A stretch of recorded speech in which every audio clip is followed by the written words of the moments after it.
Assalamualaikum warahmatullahi wabarakatuh.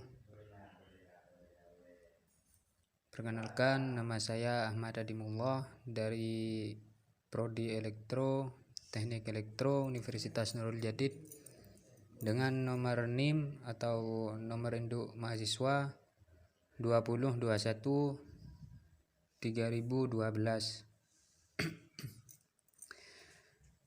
Makul probabilitas dan statistik dengan bimbingan dosen Amelia Herlina. Kita langsung saja. Statistik dan statistika. Penjelasan mudah mengenai statistik dan statistika yaitu yang pertama, statistika adalah sebuah ilmu atau metode ilmiah yang mempelajari tentang bagaimana merencanakan, mengumpulkan, mengelola, dan menginterpretasi, kemudian menganalisa data untuk mempresentasikan hasil data yang diperoleh. Nah, contohnya itu seperti pengelolaan data penduduk dan prediksi masa depan menemukan rata-rata dan standar. Nah, yang kedua ini, statistik adalah hasil data yang ditampilkan dalam bentuk grafik. Nah, nanti itu ada sendiri nanti tabel dan lain sebagainya. Contoh yang statistik yaitu kependudukan, kepemilikan, perekonomian, dan data belanja. Ya, lanjut. Nah, sekarang yang metode statistika. Metode statistika itu ada dua, yaitu statistika deskriptif dan statistika inferensia. Yang statistika deskriptif merupakan suatu metode yang berhubungan dengan pengumpulan atau penyajian data sampai memberi informasi yang berguna. Nah, contohnya itu tabel, grafik, dan diagram.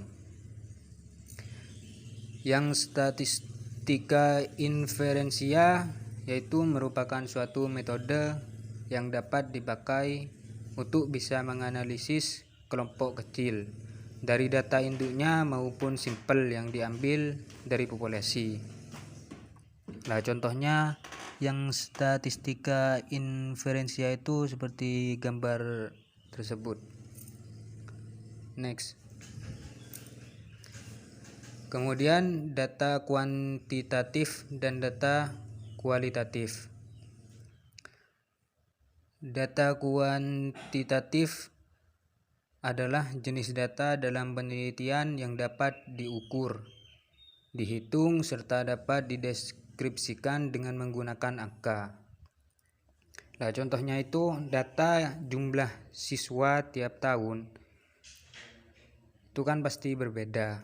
Nah, data penjualan barang suatu toko tiap hari, terus data tinggi badan mahasiswa bagi yang pelajar, dan data pengunjung suatu website.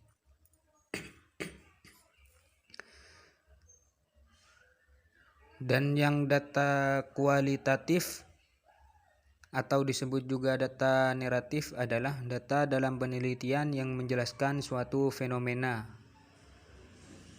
Fenomena berdasarkan hal-hal yang umumnya tidak dapat dihitung.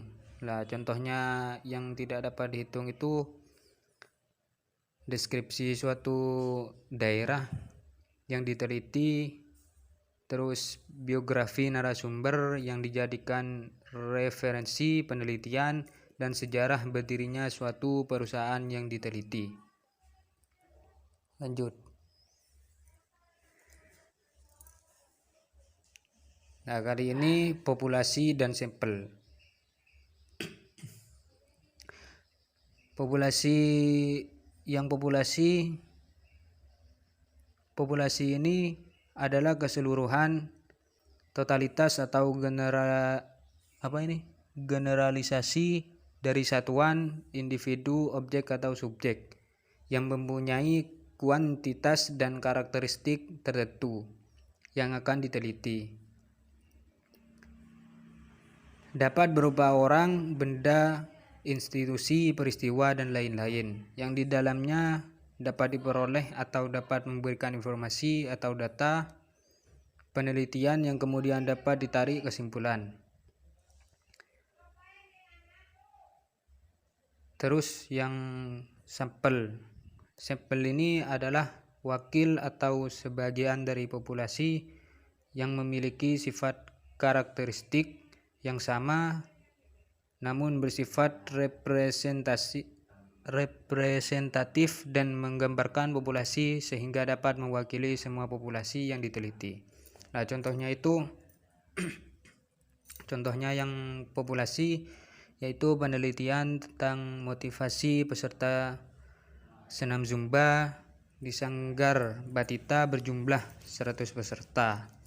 Yang contoh yang sampel itu mengambil 50 peserta secara acak atau diteliti. Next. Kemudian cara pengumpulan data. Cara pengumpulan data itu dibagi menjadi dua, yaitu sensus dan sampling. Yang pertama itu sensus. Sensus adalah cara pengumpulan data apabila seluruh elemen populasi diselidiki satu persatu.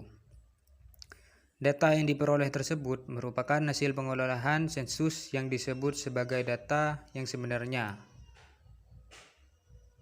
atau sering juga disebut parameter. Terus yang kedua, sampling.